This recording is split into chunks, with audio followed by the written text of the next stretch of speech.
Jeeva today பார்வையாளர்களுக்கு வணக்கம். இன்றைய நேர்காணலில் தேசிய தௌஹீத் கூட்டமைப்பினுடைய நிறுவனரும் தலைவருமாகிய பிஜே அவர்களை தான் இன்று நாம் நமது நேர்காணலுக்குள் வரவேற்கிறோம். இன்று ஒரு முக்கியமான ஒரு பிரச்சனை, இது ஒரு சர்வதேச செய்தி என்றும் எடுத்துக்கொள்ளலாம், நமது தேசிய செய்தி என்றும் எடுத்துக்கொள்ளலாம். பொதுவான தொழிலாளர்கள், பெண்கள், வெளிநாட்டில் வேலை பார்க்கக்கூடிய தொழிலாளர்கள் சார்ந்து அல்லது வேலை பார்க்கின்ற பணிபுரிபவர்கள் சார்ந்த ஒரு விழிப்புணர்வு பதிவுன்னு எடுத்துக்கலாம். ஒரு 4 பரிணாமங்கள்ல இந்த பதிவை நம்ம எடுத்துக்கலாம். நமது இந்தியாவை சேர்ந்த, நமது அண்டை மாநிலமான கேரளாவை சேர்ந்த செவிலியர், நர்ஸு வேலைக்கு ஏமன் நாட்டுக்கு போன நிமிஷாங்கிற பெண்ணுக்கு மரண தண்டனை விதிக்கப்பட்டிருக்கிறது. என்னன்னு கேட்டால் கொலை குற்றம். ஒரு அளவுக்கு அதிகமான ஒரு போதை மருந்து பொருளை ஏதோ கொடுத்து அவரை ஒரு கொண்டிருக்கிறாங்க. அவர் அவங்களுடைய பார்ட்னர், ஒர்க்கிங் பார்ட்னராக இருந்தார், அல்லது அவங்களுக்கு பாஸ், தொழில் முறையில் 2 பேரும் சேர்ந்து ஒரு பிஸ்னஸ் பண்ணியிருக்கிறாங்க. இந்த வகையில் அவரை இவங்க கொலை செஞ்சுட்டாங்கன்னு ஒரு குற்றச்சாட்டு வருது. பட் அவர்கள் தரப்பு நியாயம், அவர் என்னை கொடுமைப்படுத்தினார், பாலியல் ரீதியான தொந்தரவுக்கு உள்ளானேன், வேறு சில மாதிரி என் பாஸ்போர்ட்டை பிடுங்கி வச்சுக்கிட்டாங்க. இந்த மாதிரி பல்வேறு விதமான சிக்கல்கள், நெருக்கடியிலிருந்து இந்த விஷயத்தை பார்க்கணும். நான் கொலை செய்தது கொலை செய்யணுங்கிற நோக்கத்தில் இல்லை, தப்பிச்சு போகணும், தற்காத்து கொள்ள, செல்ஃப் டிஃபென்ஸுங்கிற கான்செப்ட்ல இருந்து நான் அந்த வேலையை செஞ்சேன். அவங்க சொல்றது எப்படியாவது என் பாஸ்போர்ட்டை பிடிக்கிட்டு நான் ஊருக்கு போனால் போதுன்னு நினச்சிட்டு இந்த வேலையை செஞ்சேன். பட் அவர் உயிரே போயிருச்சு. ஸோ என்னுடைய இன்டென்ஷன் அவர் கொலை செய்வதில்லை. சட்டப்படி இன்டென்ஷனோட கொலை பண்ணியிருக்காங்களா இல்லை தற்காத்துக்குள்ள கொலை செய்திருக்காங்களான்னு சட்டத்தில் இடம் உண்டு. ஸோ இந்த மாதிரியான விஷயங்கள் பேசப்படுது. இந்நேரத்தில் ஏமன் நாட்டு சட்டம் இதை அனுமதிக்காது. ஷரீத் சட்டத்தில் இதுக்கு கொலைக்கு கொலைதான் என்று சொல்லப்படுகிறது. ஐநா சட்டங்கள் இதில் தலையிட உரிமை உண்டா, இந்தியா இதில் தலையிட்டு காப்பாற்ற எதுவும் வழிவகை உண்டா போன்ற பல்வேறு கேள்விகள் இங்கே போய்கிட்டு இருக்கு. 16ஆம் தேதி தூக்கு அப்படிங்கிற தகவலும் வந்துகிட்டு இருக்கு. இதை நம்ம எப்படி பார்க்கணும்? சட்டத்தின் அடிப்படையில், அறத்தின் அடிப்படையில், மனிதாபிமானத்தின் அடிப்படையில் இதை நம்ம எப்படி புரிஞ்சுக்கணும், எப்படி பார்க்கணும்? அதாவது இந்த நர்ஸ் நிமிஷாங்கிறவங்க கேரளா பாலக்காட்டை சேர்ந்தவங்க. பாலக்காடு பகுதியில் இருந்து நர்ஸு வேலைக்காக ஏமனுக்கு போகிறாங்க. ஏமனில் போய் நர்ஸாக இருக்கிறவங்க நம்மளே ஒரு சின்ன கிளினிக் வைக்கலாமே அப்படின்ட்டு அதுக்கு முயற்சி பண்ணும் பொழுது, அந்த நாட்டில் தொழில் பண்ணுவதாக இருந்தால் அந்த நாட்டு நபர் பேரில் தான் செய்ய முடியும். வெளிநாட்டிலேருந்து சம்பாதிக்க போனவங்களுக்கு லைசன்ஸ் கிடைக்காது. அதனால் என்ன செய்வாங்கன்னு கேட்டால், உள்ளூரில் ஒரு ஆளை நீங்கள் உங்கள் பேரில் லைசன்ஸ் எடுத்து கொடுங்க, நாங்கள் செஞ்சுக்கிறோம். இப்போ நிறைய துபாயில், அபுதாபி எல்லா நாட்டிலையும் இப்படி இருக்குது. ஒரு தொழில் நானே ஒரு கடை வைக்க போகிறதா இருந்தால் நான் என் பேரில் வைக்க முடியாது, ஒரு அரபிஎஸ் சேர்த்துக்கிறணும், அவனுக்கு ஒரு பங்கு கொடுக்கணும். அப்படி இருந்தால் தான் அந்த நாடுகளில் அனுமதி தருவாங்க. அந்த அடிப்படையில் இவங்க இது கிளினிக் வைப்பதற்காக வேண்டி அங்கே உள்ள ஒரு அரபியை பிடிச்சி என்ன செய்கிறாங்கன்னா, உன் பேரில் எடுத்து கொடுண்டவுடனே 2 பேரும் சேர்ந்து நடத்துகிற மாதிரி தான் ரெக்கார்டில் இருக்கும். ஆனால் இவங்க தான் பணமெல்லாம் போட்டிருப்பாங்க. அவருக்கு ஒரு காசு மட்டும் கொடுத்துருவாங்க, மாதம் மாதம் ஒரு தொகை மாதிரி அதை கொடுத்துருவாங்க. இந்த மாதிரியான அடிப்படையில் தான் ஒரு ஆளோட சேர்ந்து அந்த கிளினிக் வைக்கிறாங்க. வச்சதில் என்ன பிரச்சனை வந்துச்சு, அது இவங்க சொல்கிறது அவங்க சொல்கிறவங்களுக்கு ஒன்றுமே தெரியாது எது உண்மைண்டு. ஆனால் இவங்க அவரை கொலை பண்ணிடுறாங்க. வேலை செஞ்ச அந்த முதலாளி யார் பேரில் கடை இருக்கிறதோ அதை கொலை பண்ணிடுறாங்க. கொலை பண்ணது எப்போன்னு கேட்டால் 2017 இது நடக்கிறது. அதாவது நேற்று நடந்து அடுத்த நாள் விசாரித்து இந்த தீர்ப்பு வரல. 2017னா 8 வருஷம் ஆகுது. அப்போ 8 வருடத்திற்கு முன்னாடி இந்த சம்பவம் நடந்து பல கோர்ட்டுகளில் இதுக்கு வழக்கு விசாரணை நடந்து, கீழ்கோர்ட்டில் ஒரு தீர்ப்பு அப்புறம் மேல் கோர்ட்டில் அப்பீல் பண்ணி, நம்ம நாட்டில் எப்படி பல சிஸ்டங்கள் இருக்கிறதோ அத்தனை முறைகளையும் அந்த நர்ஸ் போராடுறாங்க. சட்ட ரீதியாக போராடும் பொழுது நீதிமன்றத்தின் வழியாக இவங்க கொலை செஞ்சாங்க என்பது நிரூபணம் ஆகுது. இவங்களும் அந்த கொலை செஞ்சதை ஒரு நோக்கத்துக்கு செஞ்சேன்னு தான் சொல்கிறாங்களே தவிர கொலை செய்யலைன்னு சொல்லலை. எனக்கு ரொம்ப டார்ச்சர் பண்ணாரு அந்த மாதிரியான ஒரு காரணத்தை தான் சொல்லி அவங்களும் ஒத்துக்கொள்கிறாங்க. அப்போ இஸ்லாமிய சட்டத்தில், குரானில் உள்ள சட்டம் என்னன்னு கேட்டால், குற்றவியல் சட்டத்தை பொறுத்த வரைக்கும் ஆணாக இருந்தாலும், பெண்ணாக இருந்தாலும், உள்நாடாக இருந்தாலும், வெளிநாடாக இருந்தாலும், முஸ்லீமாக இருந்தாலும், முஸ்லீம் அல்லாதவராக இருந்தாலும், ஒரு மனுஷன் ஒரு மனுஷனை கொலை செஞ்சால் கொலைக்கு கொலை. ஒரு மனுஷன் ஒரு மனுஷனை கொலை செஞ்சிட்டான்னு சொன்னால் அந்த உயிருக்கு மரண தண்டனை தான் என்பது குரானில் உள்ளது தான். இது யமனுடைய சட்டம் கிடையாது. குரானில் எப்படி இருக்குன்னா, அண்ணன் நப்ச பின் நப்சி, உயிருக்கு உயிர், ஒல்ல ஐன பில் ஐனி, கண்ணுக்கு கண்ணு, ஒரு சின்ன பிசின்னி, ஒரு பல்லை உடைச்சிட்டான்னு சொன்னால் அதே பல்லை இவனுக்கு உடைக்கணும். அவன் உடைச்சிடக்கூடாது, அரசாங்கம் உடைக்கணும். இந்த தண்டனையை ஒரு கவர்மெண்ட் தான் நிறைவேற்றணும். அந்த அடிப்படையில் குரானில் உள்ள இந்த சட்டத்தின் பிரகாரமும் அந்த குற்றம் வந்து சந்தேகத்துக்கு இடமில்லாமல் நிரூபிக்கப்பட்ட ஒரு அடிப்படையிலையும் இவங்க சட்ட ரீதியாக போராடுவதற்குரிய எல்லா வாய்ப்புகளும் வழங்கப்பட்ட அடிப்படையிலையும் இவங்களுக்கு மரண தண்டனை என்று விதிச்சிடுறாங்க. அந்த மரண தண்டனை விதித்து 2017 கொலை நடக்கிறது. 3 வருஷம் இது விசாரித்து 2020 கீழ்கோர்ட்டில் தீர்ப்பளிச்சிடுறாங்க. 20க்கு அப்புறம் அது மேல்முறையீடு செஞ்சு 2023 அந்த தீர்ப்பு சரிதான் என்று மேல் கோர்ட்டில் என்ன செய்கிறாங்க, கரெக்டாக தான் தீர்ப்பு வழங்கப்பட்டிருக்கு என்று உறுதி வேற செஞ்சிடுறாங்க. செஞ்ச பிறகு அவங்க இப்போ இருக்கிறது வந்து ஏமனுடைய தலைநகர்னு சொல்லக்கூடிய சனாங்கிற ஒரு பகுதியில் உள்ள சிறைச்சாலையில் தான் அவங்க இருக்கிறாங்க. இப்போ இவங்க இருக்கிற அந்த ஏமனை பொறுத்த வரைக்கும் ஏமனில் 2 கவர்மெண்ட் இருக்கிறது. ஒன்று வந்து உலகத்தால் அங்கீகரிக்கப்பட்ட ஐநா சபையால் அங்கீகரிக்கப்பட்ட ஒரு அரசாங்கம். இன்னொன்று வந்து ஐநாவால் அங்கீகரிக்கப்படாத இந்தியா போன்ற அங்கீகரிக்காத ஹூதிகள் என்று சொல்கிறோம்ல, இந்த ஏமனில் இந்த அட்டாக்லாம் பண்ணுறாங்கல்ல, அவங்க கண்ட்ரோலில் ஒரு ஏமன் இருக்கிறது. ஹூதிகள்ன்றது அவங்க இதுதான் வலிமையாக இருக்குது. ஐநாவுடைய அங்கீகரித்த ஏமன்கிறது வலிமை இல்லாமல் இருக்குது. இவங்க தான் உண்மையான ஏமன்ட்டு இவங்க கையில் தான் தலைநகரமே இவங்க கையில் தான் வச்சுருக்கிறாங்க. அப்போ இவங்க தான் அந்த செங்கடலில் தாக்குதல்லாம் பண்ணுறாங்க இல்லையா, அந்த அந்த அந்த குரூப்பு கையில் தான் அந்த ஆட்சி இருக்குது. இது நடந்தது அந்த பகுதியில் தான். அந்த ஏமனில் நடந்தால் தான் அந்த சர்வதேச பிரச்சனை நாட்டுக்கு நாடெல்லாம் பேச முடியும். இந்தியா வந்து ஹூதி அங்கீகரிக்கலைன்னு அவன்கிட்ட போய் இப்படி பேசுவாங்க. ஐக்கிய நாடுகள் சபை அங்கீகரிக்கலைன்னு அவன்கிட்ட எப்படி பேச முடியும்? நம்மள்ட்ட அங்கீகரிக்கப்பட்ட ஒருத்தனாக இருந்தால் தான் என்னப்பா செய்து எதுன்னு கேட்டு தலையிடுறதுக்காச்சும் ஒரு முகாந்திரம் இருக்கும். இதில் வந்து ஹூதிகள் பகுதியில் அது நடந்த காரணத்தினால எந்த நாடும் தலையிட இயலாது. அதிகபட்சம் வேண்டாம் ஈரான் வேண்டாம் என்ன செய்யலாம், அவங்க செல்வாக்கை பயன்படுத்தி பேச முடியுமே தவிர வேறு எந்த நாடு அவங்கள்ட்ட பேசுகிற அளவுக்கு உறவு வச்சுக்கிறல. எல்லா நாடுகளும் அவங்களோட உறவு இல்லாமல் இருக்கிறதுனால அந்த பகுதியில் இது நடந்திருக்கு. ஒன்று. அது போக இவங்க இந்த சில காரணங்களுக்காக செஞ்சேங்கிறாங்கல்ல, அந்த காரணங்கள் இருந்துச்சுன்னு சொன்னால் பாலியல் தொந்தரவு பண்ணார் அப்படின்னு இருந்துச்சுன்னு சொன்னால் ஹூதிகளுடைய கவர்மெண்ட்டில் ஒரு புகாரை கொடுத்தா போதும் அவனை பிடிச்சி உள்ள வச்சுருப்பாங்க. அந்த நீதி வழங்குறதுல நம்ம கடும்போக்காக இருப்பாங்க. இவங்க அப்படி செஞ்சாங்கிறதுக்காக வேண்டி கொலை செய்ய தேவையில்லை. எனக்கு பாஸ்போர்ட்டை தரலைன்னு சொல்லிட்டா இவங்க மேலே நடவடிக்கை எடுப்பாங்க, கடுமையாக எடுப்பாங்க.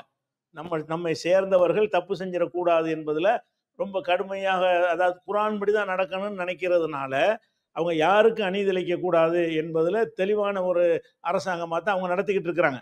அதனால இவர்கள் என்ன காரணத்தை சொல்லியிருந்தாலும் அந்த காரணத்தை வேறு வேறு நாடுகளுக்கு சொல்லலாம். ஏமனில் அந்த ஹூதிகள் பகுதிக்கு சொல்ல முடியாது. இவங்களுக்கு எந்த அநீதி இழைக்கப்பட்டாலும் மேலே முறையீடு செஞ்சு என்ன செய்யலாம், அவனை தண்டனைக்கு உள்ளாக்கலாம். பாஸ்போர்ட்டை பிடுங்கி வாங்கிடலாம். பாலியல் குற்றம் பண்ணியிருந்தாண்டா அவனை கைது பண்ணி அவனை சிறையில் அடைத்து அதுக்குரிய தண்டனையை பெற்றுக் கொடுக்கலாம் வாய்ப்பு இருக்கும் பொழுது இவங்களோட ரீசனை வந்து ஏற்றுக்கிறல, நீதிமன்றம் ஏற்றுக்கிறல, சட்டப்பண்ணி வந்து அதை செஞ்சுருக்கிற உனக்கு நியாயம் கிடையாது அப்படின்னு தீர்ப்பளிச்சிட்டாங்க. தீர்ப்பளித்து 16ஆம் தேதி வந்து தண்டனை நிறைவேற்றப்படும், தண்டனைக்குரிய நாளையும் குறிச்சிட்டாங்க. அப்போ இது இஸ்லாமிய சட்டமான்னு கேட்டால் இஸ்லாமிய சட்டம் தான். ஏன்னா குரானில் இருக்கிற ஒரு சட்டம் தான் இது. ஒரு மரண தண்டனைக்கு மரணத்துக்கு மரணம்ங்கிறது தான் இஸ்லாமிய ஒரு தண்டனைன்னு வச்சுக்கிறோங்களேன். இதில் வந்து அந்த மரண தண்டனை யாருக்கு விதிக்கப்படுகிறதோ அந்த மனிதரை வந்து மரணத்திற்கு உள்ளானவர் இருக்காங்கல்ல, அந்த குடும்பத்தார் மன்னித்து விட்டார்கள் என்று சொன்னால் அவங்க மரண தண்டனையை ரத்து பண்ணிக்கலாம், இழப்பீடு வாங்கிக்கிடலாம். இப்படின்னு ஒரு வாசலும் இருக்குது. இப்போ உலகத்துல எல்லாம் அந்த கருணை மனுண்டு போட்டு ஜனாதிபதி கொடுத்துருக்காங்கல்ல அதிகாரம், அந்த அதிகாரத்தை வந்து கொல்லப்பட்டவனுடைய குடும்பத்துக்கு கொடுத்துருக்கு இஸ்லாம். உலகத்துல எல்லாம் என்ன செய்யறாங்கன்னா தூக்கு தண்டனை முடிவு பண்ணிடுவாங்க. யாரோ ஒருத்தர் கருணை மனு அனுப்புவார் ஜனாதிபதிக்கு. ஜனாதிபதிக்கு வந்து இந்த கொல்லப்பட்டவர் மாமன மச்சான கிடையாது. என் தகப்பனாரை கொண்டதை வந்து அவர் மன்னிக்க முடியாது. ஆனால் என்ன செய்கிறாங்க, எல்லா நாடுகள்லையும் ஜனாதிபதி கருணை மனு போட்டவுடனே தூக்கு தண்டனை ரத்து செய்கிறேங்கிறார் அவர். இஸ்லாம் என்ன சொல்லுதுன்னா அப்படி சம்மந்தம் இல்லாதவங்க ரத்து செய்ய முடியாது. ஒரு அரசு இருந்தாலும் சரி மரண தண்டனை ரத்து செய்கிறதா இருந்தால் அந்த கொல்லப்பட்டவனுக்கு நீதி வழங்கணும். கொல்லப்பட்டவனுக்கு வழங்குற நீதி அவன் செத்து போயிட்டான். நீதி என்னன்னு சொன்னால் அவனுடைய குடும்பத்தார் மனநிறைவு அடைவதுதான் நீதி. யார் கொல்லப்பட்டு இருக்கிறானோ அவனுடைய குடும்பத்தார் மனநிறைவு அடைந்துட்டாங்கன்னு சொன்னால் அந்த நீதி தான் இப்போ நமக்கு வழங்க முடியும். அப்படிங்கிறதுனால இஸ்லாம் என்ன சொல்லுதுன்னு கேட்டால் அந்த கொல்லப்பட்டவருடைய குடும்பம் ஒத்துக்கொண்டார்கள்னு சொன்னால் இப்போ நீங்கள் ஒரு தொகையை கொடுத்துருங்க, ஆனால் சிறைச்சாலை அனுபவிப்பாங்க. மரண தண்டனை தான் ரத்து செய்யப்படும். மரண தண்டனை மட்டும் ரத்து செய்யப்படுமே தவிர அந்த சிறைச்சாலை அது ஒரு கணக்கு வச்சுருப்பாங்க. அந்த மரண தண்டனை ரத்து செய்கிறதா இருந்தால் இந்த குடும்பம் மன்னித்தார்களேயானார், அந்த ஏமனை சேர்ந்தவர் இருக்கார்களே அந்த கொல்லப்பட்டவர், அவருடைய குடும்பத்தார்கள் இதை மன்னிச்சிடுறோம், எங்களுக்கு ஏதாவது தொகையை கொடு, சும்மா மன்னிச்சாலும் பரவாயில்ல, சும்மா மன்னிச்சாலும் பிரச்சனை இல்லை. அல்லது அதுக்கு பிளட் மணின்றதுக்கு இங்கிலீஷில் சொல்லுவாங்க, அது ரத்த பணம்னு சொல்லி, பணத்தை வாங்கி கொண்டு மன்னித்தாலும் சரி. அதுல இன்னொரு விஷயம் இருக்கிறது. அந்த கொல்லப்பட்டவருக்கு 10 அண்ணன் தம்பி இருக்காங்கன்னு வைங்க, ஒரு ஆள் மன்னிச்சா கூட மரண தண்டனை கிடையாது. 10 பேர்ல 9 பேர் இவனை கொல்லணும்னு நிக்கிறாங்க. ஒரே ஒரு ஆள் இல்ல நான் மன்னிக்கிறேன் அப்படிங்கிறாரு, அவருடைய பங்கை மன்னிக்கிறாரு. அப்படி மன்னித்தாலும் கூட மரண தண்டனை கொடுக்க முடியாது. கொல்லப்பட்ட குடும்பத்துல உள்ள ஒருத்தன் மன்னிச்சுட்டா போதும், அவங்களுக்கு மரண தண்டனை கொடுக்க கூடாது. ஏன்னா அவங்க தான் அந்த குடும்பம். அஹ், இது குரான்ல இருக்குது. இல்ல இப்ப இல்ல இப்ப புரியுது.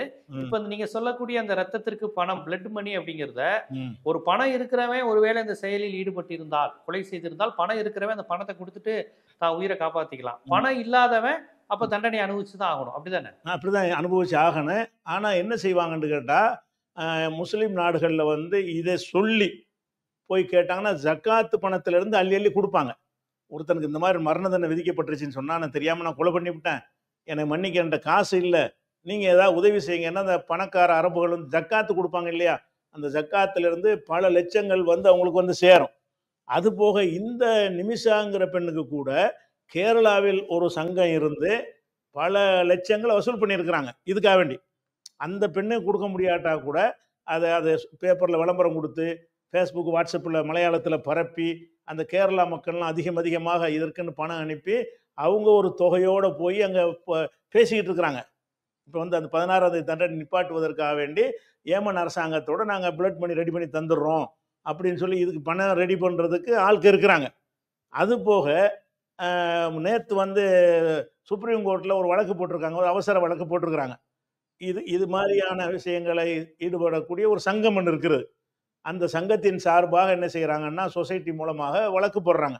வழக்கு என்ன போடுறாங்கன்னு கேட்டால், இந்திய அரசாங்கம் வந்து தலையிட்டு அந்த பிளட் மணியை அதை செலுத்தி அந்த சம்பந்தப்பட்ட குடும்பத்தை, அந்த நாட்டு சட்டத்தை வந்து வளைக்க மாட்டாங்க அவங்க. நீங்கள் சட்டத்துக்கு உட்பட்டு தான் விடுதலை செய்யணும். அதனால் அந்த அந்த பணத்துக்கு மத்திய அரசாங்கம் ஏற்பாடு பண்ணி கொடுத்து அவங்கள மீட்டுக்கிட்டு வரணும், அப்படி தான் வந்து மனு போட்டிருக்கிறாங்க. போட்டு அந்த உத்தரவு தான் அன்றைக்கி போட்டிருக்குது. அரசாங்கம் வந்து அதுக்குரிய முயற்சி பண்ணுங்க. அப்போ அரசாங்கம் என்ன செய்ய முடியும் சொன்னால், அவங்க ஒரு தொகையை ஒதுக்குவாங்க, அல்லது அவங்க ஒரு பிரதமர் ரிலீஃப் ஃபண்டு, அந்த ஃபண்டு இந்த ஃபண்டுன்னு கவர்மெண்ட்டில் இருக்குது இல்லையா, அதிலிருந்து சில லட்சங்களை ஒதுக்கி கூட என்ன செய்யலாம், பேசலாம். இந்த அரசாங்கம் கொடுக்காட்டா கூட இவங்களுக்காக பணம் திரட்டப்பட்டு அதை கொண்டு போய் அவங்களுக்காக அந்த ஹூதி கவர்மெண்ட்டில் பேசிக்கிட்டு இருக்கிறாங்க, பேச்சுவார்த்தை நடந்துக்கிட்டு இருக்குது. ஆனால் அதில் ஒரே ஒரு ஏமன் கவர்மெண்ட் நீங்கள் பேசுங்க, அவங்க ஒத்துக்கிட்டா ஓகேன்றாங்க. ஆனால் அவங்க ஒத்துக்கிட்டா தான் இவங்க தலையிட மாட்டாங்க, ஏமன் கவர்மெண்ட் தலையிட மாட்டாங்க. நீங்கள் பேசுறீங்க ஓகே, சட்டத்தில் இருக்குது, உங்கள் கடமை என்னன்னு கேட்டால் இப்போ சம்மந்தப்பட்டவனுடைய குடும்பத்தார்கிட்ட போங்க. குடும்பத்தார் பல பேர் இருப்பாங்க. கொல்லப்பட்டவனுக்கு மனைவி இருப்பாங்க, மகன் இருப்பாங்க, அண்ணன் தம்பி இருப்பாங்க, தந்தை இருப்பாங்க, தாய் இருப்பாங்க. யாரோ ஒரு ஆள் மன்னிக்கட்டும், எல்லாரும் மன்னிக்க வேண்டியதில்லை. நீங்கள் அந்த குடும்பத்தில் உள்ளவர்கிட்ட போய் யாரிடமாவது நீங்கள் மன்னிப்பு கேட்டு நாங்கள் வந்து அதை மன்னிச்சிடுறோம்னு அவங்க சொல்லிவிட்டார்கள்னு சொன்னால் அரசாங்கம் நாங்கள் தலையிட மாட்டோம். அந்த உரிமை வந்து கொல்லப்பட்டவனுடைய வாரிசுக்கு இஸ்லாம் கொடுத்துருக்குது. ஒருத்தவங்க மரண தண்டனைக்கு உரியவனை மன்னிக்கிறது யார் மன்னிக்கணும்னா, யார் கொலை செய்யப்பட்டு இருக்கிறானோ அவனுடைய குடும்பத்தாருக்கு தான் அந்த ரைட் இருக்கிறது. அவங்க தான் அதனால் பாதிக்கப்படுறவங்க, மனசாலும் பாதிக்கப்படுறவங்க, அவன் எதிர்கால பாதுகாப்பு அவனை கொண்டு தான் அந்த குடும்பமே நடந்திருக்கு. அந்த மாதிரியான பாதிப்புக்கெல்லாம் உள்ளாகிறதுனால அவங்க டிசைட் பண்ணட்டும்னு இஸ்லாம் சொல்லிடுது. அப்போ அந்த அடிப்படையில் இவங்க முயற்சி பண்ணுறாங்க. அதுக்கு ஏமன் அரசாங்கம் ஏற்பாடு பண்ணி கொடுக்கறது. அந்த குடும்பத்தார் ஒத்துக்கொண்டார்களா இல்லையாங்கிற செய்தி வரல. குடும்பத்தாரோடு பேச்சு நடக்கிறது. அவங்க கொஞ்சம் பெரிய இல்ல இப்ப நீங்க சொல்ற அந்த நடைமுறை எனக்கு புரியுது.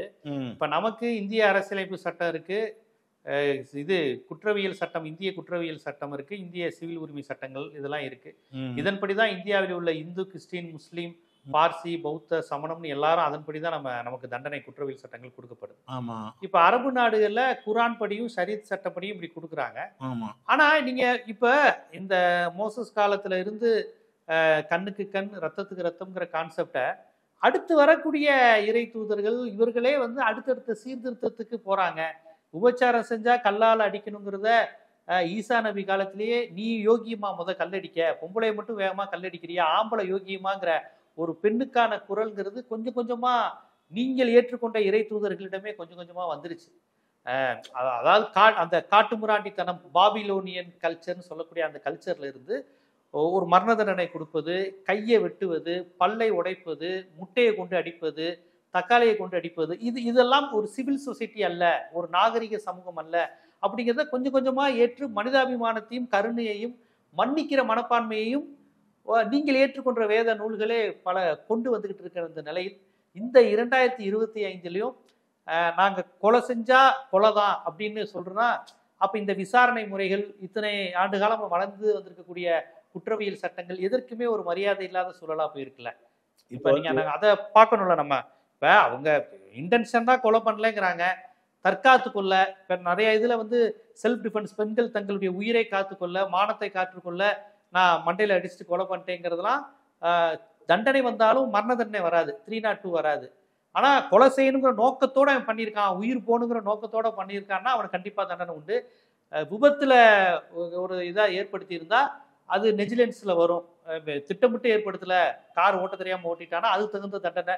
இதெல்லாம் பார்த்து பார்த்து தானே பிரெஞ்சு சட்டங்கள், அயர்லாந்து சட்டம், பிரிட்டிஷ் சட்டம், இந்திய சட்டங்கள்லாம் நம்ம எழுதி வச்சிருக்கிறோம். இப்ப இந்த நேரத்துல மீண்டும் 1400, 2000, 2500 ஆண்டுகளுக்கு முன்னாடி இருந்த கண்ணுக்கு கண் பல்லுக்கு பல்லுங்கிற அந்த சட்டம்ங்கிறது ஒரு சரியான முறை இருக்குமா? மனித சமூகம் அடுத்த கட்டத்தை நோக்கி போகுது இல்ல. சட்டங்கள்ங்கிறது மனிதர்களை வாழ வைக்க தானே, திருப்பி திருப்பி தண்டனை கொடுக்கறதுக்கும் கொலை செய்யறதுக்கும் இல்ல. அதாவது ஃபர்ஸ்ட் நம்ம விளங்க வேண்டிய விஷயம் என்னன்னு கேட்டா, ஒரு கொலை செய்தவன் மீது நம்ம இறக்கப்பட்டு இதை பேசுறோம். கொலை செஞ்சவனுடைய குடும்பத்தார் இருப்பாங்கல்ல, அவங்க நிலையில நம்ம சிந்திக்க மாட்டேங்கிறோம். கொலை செஞ்சவனுக்கு ஒரு மனைவி இருப்பாள், அவளுக்கு எது மனசு ஆறுமோ அந்த தண்டனை கொடுத்தா தான் மனசு ஆறுவா. என் புருஷனை கொலை பண்ணினவனை கொல்லத்தான் வேணும் அப்படின்னு அவர் நினைக்கிறான். ஏசி ரூமில் உட்காந்துக்கிட்டு சட்டம் ஏற்றுறவங்க இது காட்டுமிராண்டித்தனம்ங்கிறாங்க. அப்போ அது காட்டுமிராண்டித்தனத்துக்கு தானே காட்டுமிராண்டித்தனம் சட்டத்தை கொடுக்குறோம். இவன் கொலை செஞ்சு ஃபர்ஸ்ட் இவன் தானே செஞ்சிருக்கிறான். அப்போ இந்த கொலை செய்வது இன்னும் சொல்ல போனால் குரானில் இதுக்கு காரணத்தோடு சொல்லப்படுது. இந்த பழிக்கு பழி என்ற இந்த சட்டத்தில் தான் உங்கள் உயிருக்கு உத்தரவாதம் உண்டு. குரான்லே ஒரு வசனம். நீங்கள் இப்படி ஒரு சட்டம் ஒரு நாட்டில் இருந்தால் கொலை செய்ய பயப்படுவான். எதுக்காக இது செய்யப்படுதுன்னு கேட்டால், நம்ம கொன்றால் நம்மளை கொன்றுவாங்க, அப்போ கொலைக்கு கொலை தான் நடக்கும் என்கிற ஒரு அச்சம் இருந்தால் மாத்திரம்தான் கொலை செய்வதற்கு அஞ்சுவார்கள் என்பது ஒரு காரணம். ஒன்று. ரெண்டாவது இதுலயே பார்த்தா பணம், இதுல மீண்டும் மீண்டும் பணம் இருக்கிறவன் எல்லாத்தையும் தப்பிச்சுக்கிறாங்கிற கான்செப்ட் தானே. இல்லாதவங்க, இயலாதவங்க, வீட்டு வேலைக்கு போறவங்க, கஷ்டப்படுறவங்க, அறவேளை கஞ்சி இல்லாம பணம் கொடுக்க முடியாது, உயிரை கொடுத்துடுறான். பணம் இருக்கிறவன் பணத்தை தூக்கி எறிஞ்சிட்டு உயிரை காப்பாத்திட்டு போறாங்கிறப்ப திருப்பி திருப்பி பணம் இருக்கிறவன், முதலாளிகள், பெருநிறுவனங்களுக்கு சாதகமாக தானே இந்த அமைப்பு செயல்படுது. அதாவது பணம்ங்கிறத அதுக்கு மெயினே கிடையாது, மேட்ரே கிடையாது. அவன் மன்னிக்கிறது தான் மேட்ரு. சில பேர் பணத்தை கேட்பாங்க, கேட்காம மன்னிக்கவும் உண்டு. பணம் தான் அடிப்படைன்னு கிடையாது. அவனுடைய இறக்க குணத்தினாலே மன்னிப்பான். ஒன்று வாங்காமல் மன்னிச்சதெல்லாம் இருக்கிறது. எனக்கு வேண்டியதில்லை, அவனை தண்டிச்சா போதும், ஜெயிலில் போடுங்க, எனக்கு பணம் தேவையில்லைன்னு சொல்லக்கூடிய கேஸுகளும் பல வழக்குகள் நடந்திருக்கிறது. பணத்தை வச்சு இது தீர்மானிக்கலை. அதிகபட்சமாக கடைசி கட்டமாக பணத்தை கொடுத்தா தான் இருப்பார்களே, ஆனால் அவர்களுக்கு அந்த வாய்ப்பு வழங்கப்பட்டிருக்கே தவிர பணமே தேவையில்லைன்னு மன்னிச்சாங்கன்னா இஸ்லாம் தலையிடாது, நாடு தலையிடாது. அப்போ ஃபர்ஸ்ட் நம்ம கவனிக்கிற என்னன்னு கேட்டால், ஒருவனுக்கு நம்ம தண்டிக்கிறது நோக்கம் என்ன? தண்டனை கொடுப்பது நோக்கம் இறந்து போன அந்த உயிரை திருப்பி கொண்டு வருவது அல்ல. கொல்லப்பட்டான்ல, அதுக்கு தண்டனை கொடுக்குறோம்னு சொன்னால், தண்டனை கொடுத்தா செத்தம் குலைச்சிருவானா?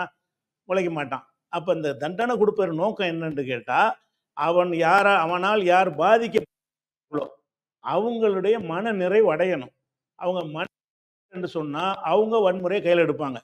நீங்கள் பல வழக்குகளை இந்தியாவில் நீங்கள் பார்த்துருக்கிறீங்க. கொலை செஞ்சுருப்பான், நீதிமன்றத்துக்கு அழைச்சிக்கிட்டு போயிடும்போது இந்த குடும்பத்தார் கொண்டுருவாங்க போய் அவனை. நீதிமன்றத்துக்கு விசாரணைக்கு அந்த கொலைகாரன் அழைச்சிக்கிட்டு போவாங்க.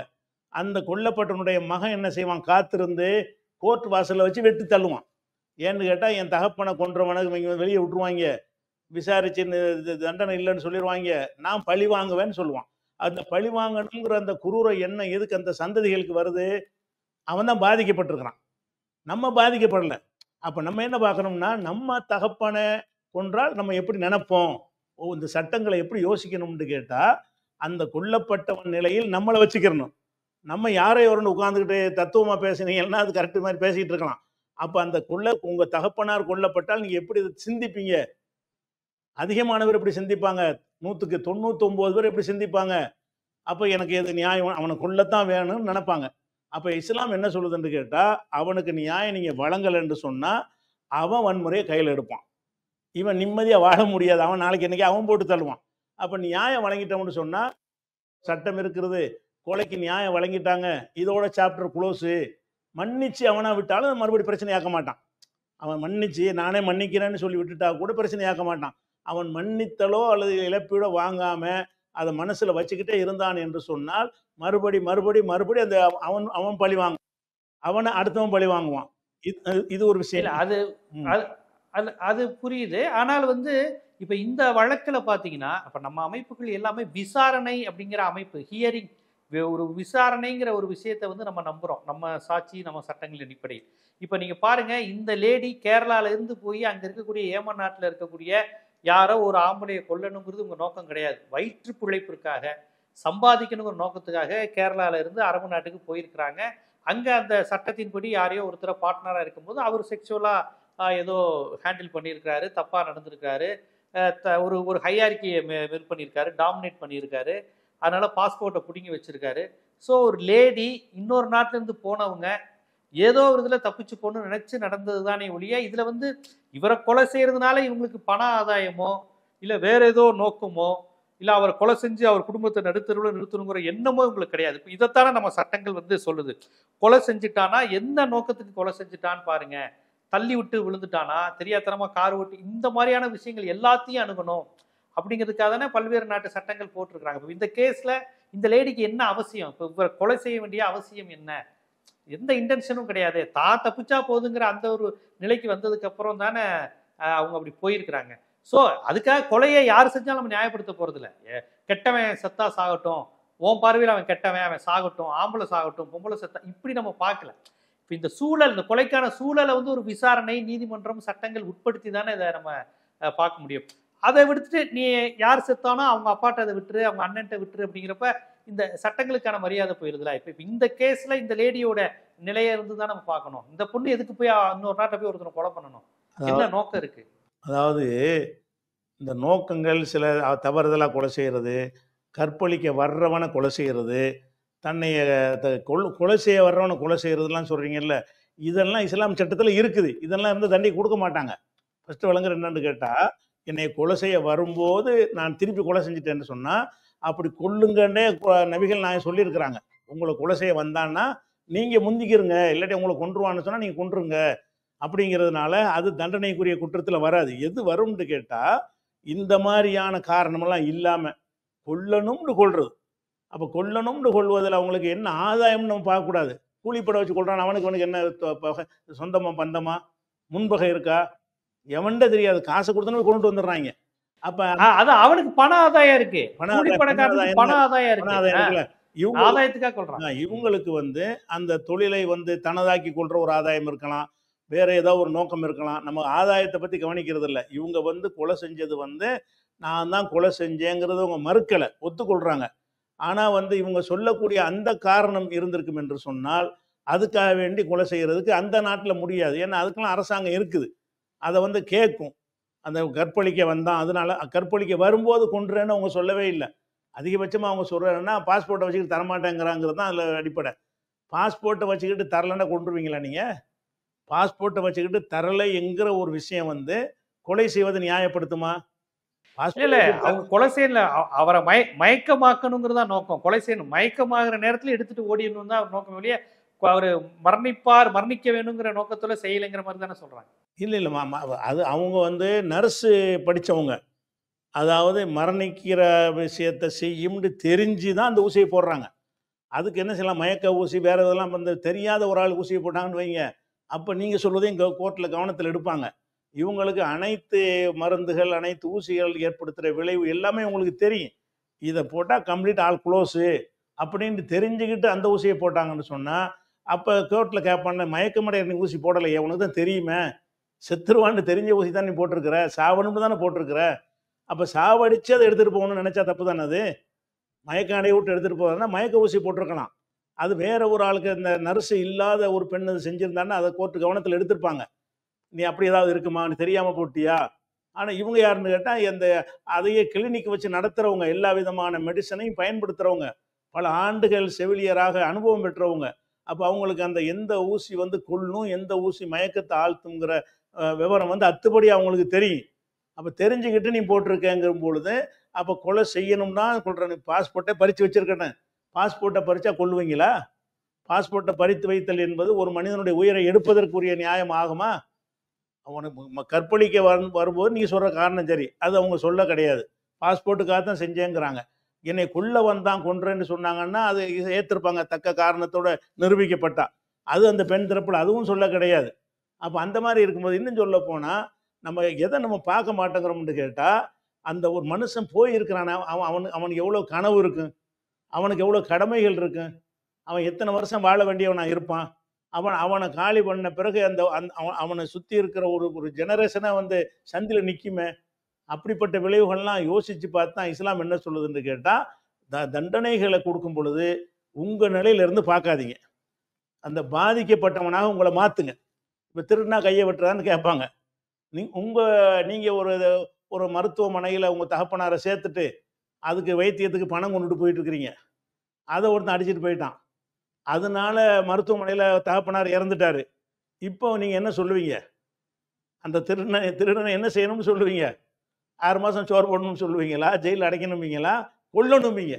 அப்போ நமக்கு வந்த பாதிப்பு வந்தால் நம்ம என்ன செய்யணுமோ அப்படி தான் சட்டம் இயற்றணும். சட்டம் இயற்று வந்து ஏசி ரூமில் உட்காந்துக்கிட்டு அவங்க சட்டம் இயற்றக்கூடாது.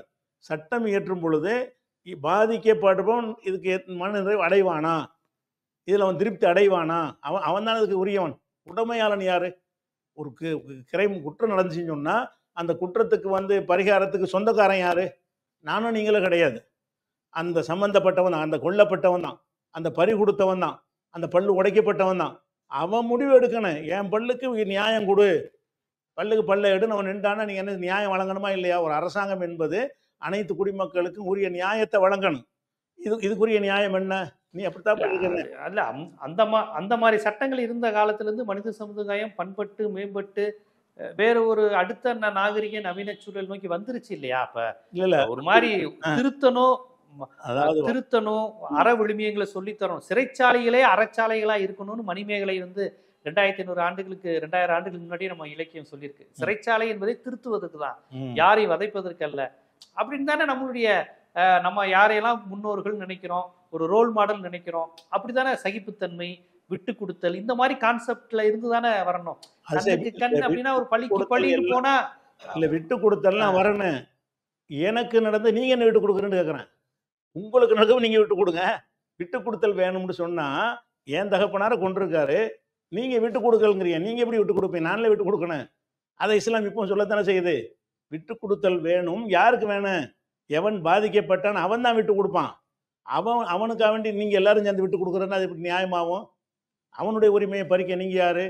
அப்படிங்கிற ஒரு அடிப்படையில் இன்னும் சொல்லி கவனிக்கணும். இந்த உலகத்திலேயே அது குறைவான குற்றம் நடக்கக்கூடிய நாடு வந்து அரபு நாடுகள் தான் உலகத்திலேயே.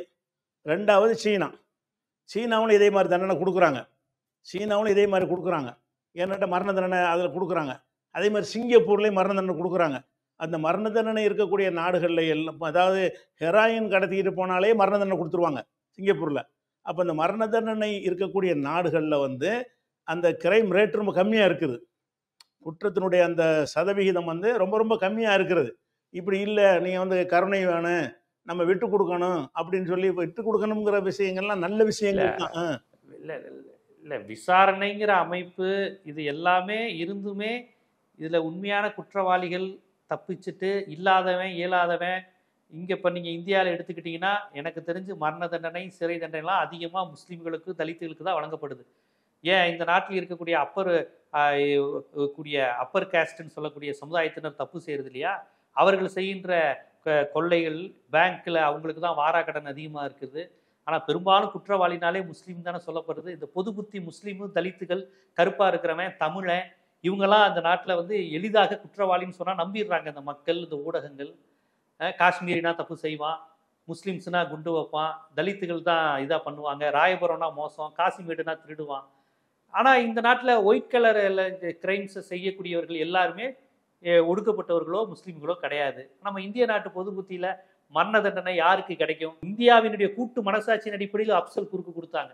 நான் என்ன சொல்றேன், விசாரணை செஞ்சுட்டு கூட கொடுங்க. விசாரிக்காமலே ஒரு முஸ்லீமை கொலை செஞ்சா எங்க மனசு சந்தோஷப்படும்னு ஒரு நீதிபதி சொன்னாரு.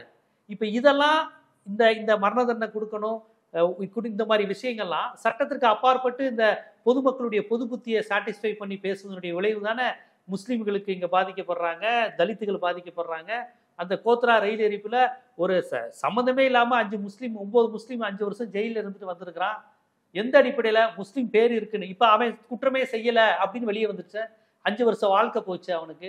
அப்ப நீங்க சொல்ற மாதிரி இந்தியாங்கிற நாடு எடுத்துக்கிட்டு உடனே தண்டனை, மரண தண்டனை, இந்த மாதிரி விஷயங்கள்லாம் இங்க இதாக இருந்ததுன்னா கண்டிப்பா இந்த நாட்டில் ஒடுக்கப்பட்ட மக்கள், உழைக்கும் மக்கள், இந்தியாங்கிற அமைப்புல தமிழர்கள், ஆந்திராக்காரனா நக்சல் பாரிங்கிற பேர்ல அவன், இவங்கெல்லாம் கண்ணை மூடிக்கிட்டு அதிகார வர்க்கத்தால் வேட்டையாடப்படுவாங்க, சூறையாடப்படுவாங்கல்ல.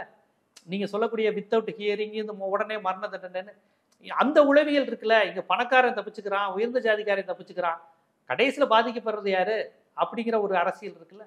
இல்ல அது எப்படின்னு கேட்டா, நம்ம நாட்டில் எல்லாம் சீரழிஞ்சு போய் கிடக்குது.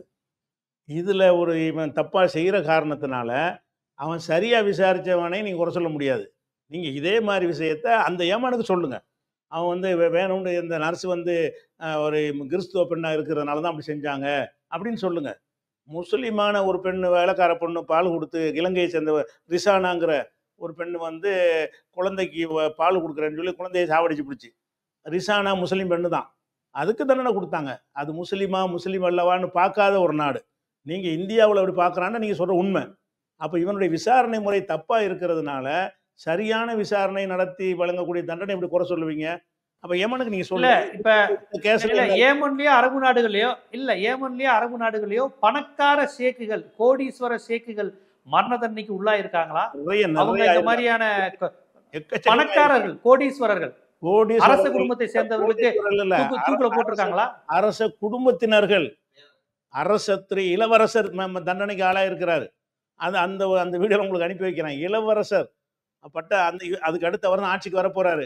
அந்த இதில் காம்ப்ரமைஸ் பண்ண மாட்டாங்க. கிரிமினல் குற்றத்தில் வந்து எந்த அட்ஜஸ்ட்மெண்ட்டும் செய்யவே மாட்டார்கள். யார் சிபாரிசு பண்ணாலும் சரி, அவன் உயிரை எடுத்ததுக்கு உயிருக்கு உயிர் தான்.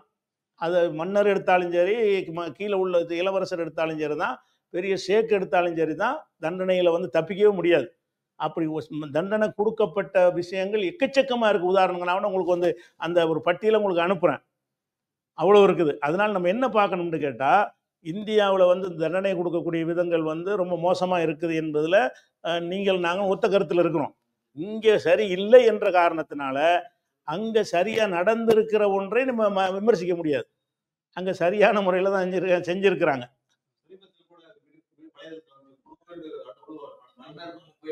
ஆமாம் ஆமாம், முடியாதுன்றாங்க. அப்போ இப்போ கூட சமீபத்தில் ஒரு வீடியோ பரவலாக வந்து ரொம்ப வைரலாச்சு ஒரு வீடியோ. அந்த ஒரு பணத்தை கொண்டு போய் கொட்டுவாங்க, மன்னிக்க சொல்லுவாங்க, அவன் முடியவே முடியாதுன்றான். முக்கியமான பிரமுகர் அந்த அரச குடும்பத்து ஆள் கொலை பண்ணிடுவான். அவன் மன்னிப்பு சொல்லி கெஞ்சுவார், மன்னர்லாம் போய் கெஞ்சுவார், முடியாதுன்றாங்க, மன்னிக்க மாட்டேன்றாங்க. கடைசியில் வந்து அவ்வளோ மக்கள் பார்த்துக்கிட்டு இருக்கும் பொழுது எல்லா மக்கள் மத்தியில் அந்த தண்டனை நிறைவேற்றப்பட்டு அது ஒரு 6 மாதத்துக்கு முன்னாடி வைரலாக உலகம் முழுசு அந்த வீடியோ பரவுனுச்சு. அந்த வீடியோவும் இருக்கிறது. அப்போ அந்த தண்டனை விஷயத்தில் வந்து இங்கே இருக்கிற மாதிரி நினைத்துக்கொண்டு நம்ம பேசக்கூடாது. நம்ம என்ன கவனிக்கணும்னு கேட்டால், இந்த கொலை செய்யப்பட்டவனுடைய பாதிப்பை நம்ம அவனிலிருந்து பார்க்கணுமா பார்க்கக்கூடாதா?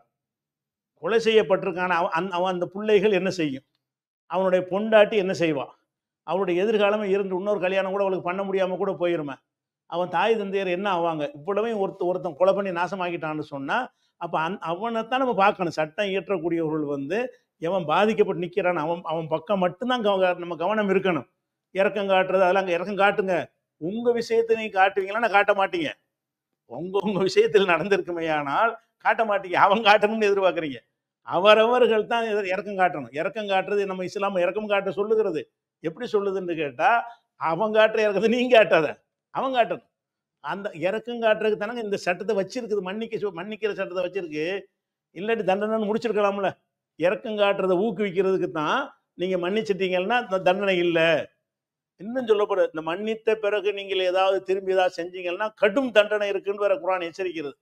மன்னித்த இந்த மனப்பூர்வமாக தான் நீங்கள் மன்னிக்கணும். அப்போ மன்னிக்கணும்ன்ற அந்த வாசல் ஏன் திறந்திருக்குது? நீங்கள் சொன்ன அந்த அறப்பண்புகளுக்கு தான். அறப்பண்பு இறக்க குணம் வேணும், அவன் தெரியாமல் செஞ்சுட்டான், ஆனால் நீ மன்னிச்சா தான், நீ மன்னிக்கலாம் நாங்கள் செய்ய முடியாது, உண்மையாலும் அப்படிங்கிற ஒரு அடிப்படையில் என்ன செய்கிறாங்க, இஸ்லாமிய சட்டம் இருக்கிறது. அப்போ இதில் என்ன நம்ம என்ன பார்க்குறோம்னு கேட்டால், இந்த மரண தண்டனை வேணான்னு சொல்லக்கூடிய எல்லாருமே வந்து அந்த மரணத்திற்கு உள்ளாக்கப்பட்டிருக்கான் இல்லையா, அவனை கவனத்தில் கொள்ளவே மாட்டேங்கிறாங்க. அது இல்லாமல் அவங்க சார்ந்த இனம், அவங்க சார்ந்த நாடு, அவங்க பேசுகிற மொழி, அடிக்கிற தமிழ்நாடு இந்தியாக்காரனுக்கு தண்டனை கொடுக்குறாங்க, இந்துக்கு தண்டனை கொடுக்குறாங்க, கிறிஸ்துவர் தண்டனை கொடுக்குறாங்க, அப்படி பார்க்குறாங்களே தவிர எதை பார்க்க மாட்டேங்கிறாங்கன்னா, கொல்லப்பட்ட ஒரு மனித உயிர், அந்த உயிரை எடுக்கிறதுக்கு ஒரு பயம் இருக்கணுமா? அது கூடாது. நம்ம எடுத்தால் நம்மளை எடுத்துருவாங்கன்னு இருக்கு. எந்த காம்ப்ரமைஸ் பண்ண மாட்டாங்க, யார் தலையிட்டாலும் கேட்க மாட்டாங்க. நம்ம கொன்றா கொலை தண்ணிக்கு 1,00,000 ரூபாய்க்கு கொலை பண்ணுறாங்க. எதனால பண்ணுறாங்கன்னா, ஒன்றும் செய்ய மாட்டீங்க. நீங்கள் 1,00,000 ரூபாங்கிற ஒரு பெரிய காசா? இந்த 1,00,000 ரூபாய்க்காக வேண்டி ஆளை கொலை பண்ணுறான். ஏன் கொலை பண்ணுறான்னு கேட்டால், என்ன செய்வீங்க கொலை பண்ணா? 6 மாதம் 90 நாளைக்கு இல்ல. இப்ப ஹவுதிகளுடைய சட்டப்படி வேற நாடுகளும் தலையிட்டு இந்த மாதிரி மீட்க முடியாது அப்படிங்கிற விஷயத்த சொல்றீங்க. ஒருவேளை ஈரான் தலையிட்ட இல்ல ஈரான் தலையிட்டு இந்தியா அந்த பெண்ணை இந்தியாவுக்கு அனுப்புங்க, சிறை தண்டனை மட்டும் கொடுங்க, மரண தண்டனை நிறுத்தி வைங்க, ஒரு இந்தியாவுக்காக இதை செய்யுங்க அப்படின்னு ஈரான் சொன்னா நடக்குமா? நடக்காது. ஏன்னு கேட்டா, ஈரான் பேசலாம்னு தான் சொன்னே தவிர, ஈரான் சொன்னாலும் இந்த இஸ்லாமிய சட்டத்துக்கு என்ன சொல்றான்னு கேட்டுருவாங்க. சின்ன உதாரணம் சொல்வதாக இருந்தா, நம்ம பஹ்ரைனில் இந்தியர்கள் வேலைக்கு போயிருந்தாங்க. போய் என்ன செஞ்சாங்கன்னா, அவங்க வந்து இந்த இஸ்ரேலுக்கு வந்து சில அங்கே உள்ள அந்த கடற்படையுடைய ரகசியங்களை எல்லாம் மெயில் மூலமாக இஸ்ரேலுக்கு உளவு வேலை பார்த்துருக்குறாங்க. பஹ்ரைனில் 3 இந்தியர்கள். அந்த இந்தியர்களை வந்து கைது பண்ணி அவன் மரண தண்டனை தீர்ப்பு அளிச்சிட்டான், தேச துரோகம்ங்கிற அடிப்படையில். உடனே இந்திய அரசாங்கம் தலையிட்டு பேசி அவனும் என்ன செஞ்சான, ஒரு பெரிய நாடாக இருக்கிறது, வர்த்தகம்லாம் பண்ண வேண்டி இருக்குது அப்படின்னு சொல்லி வளைஞ்சி, இது வந்து காட்டி கொடுக்குற விஷயம் தானே, கொலைக்கு கொலைங்கிற விஷயம் இல்லை, கிளைம் பண்ணுற மனுஷன் விஷயம் கிடையாது, அது கவர்மெண்ட் சம்மந்தப்பட்ட விஷயம்னு மன்னித்து 3 பேரை அனுப்பிவிட்டான். அதே நேரத்தில் இதே மாதிரி வேலையை வந்து ஈரான்லையும் செஞ்சாங்க இந்தியர்கள். அதுக்கு இவங்க பேசி பார்த்தாங்க, ஒரே தூக்கில் போட்டு முடிச்சுட்டாங்க. அந்த விளையாட்டுலாம் கிடையாது. பஹ்ரைன் மாதிரியான இது கத்தர் மாதிரியான நாடுகள் வந்து இணங்கி போகலாம். ஈரான் மாதிரியான நாடுகள் நினைச்ச மாட்டோம், வளைய மாட்டாங்க. சட்டத்தில் எங்கள் நாட்டில் உட்காந்துட்டு எங்களை காட்டி கொடுப்பான்னு சொன்னால் நாங்கள் அதுக்குரிய தண்டனையை தான் கொடுப்போம்னு சொல்லி இந்தியர்கள் இந்த மொசாத்துக்கு வேலை பார்த்தாங்கல்ல, அதில் தூக்குல போடப்பட்டவர்கள் இந்தியர்களும் இருக்கிறாங்க. எல்லாம் இந்தியர்கள் இல்லை, இந்தியர்களும் 10-12 பேர் அதில் இருக்கிறாங்க. இங்கேருந்து சம்பாதிக்க போய் அவங்க வந்து காட்டி கொடுத்தவங்க, மொசாத்துக்கு தகவலை பாஸ் பண்ணவங்க.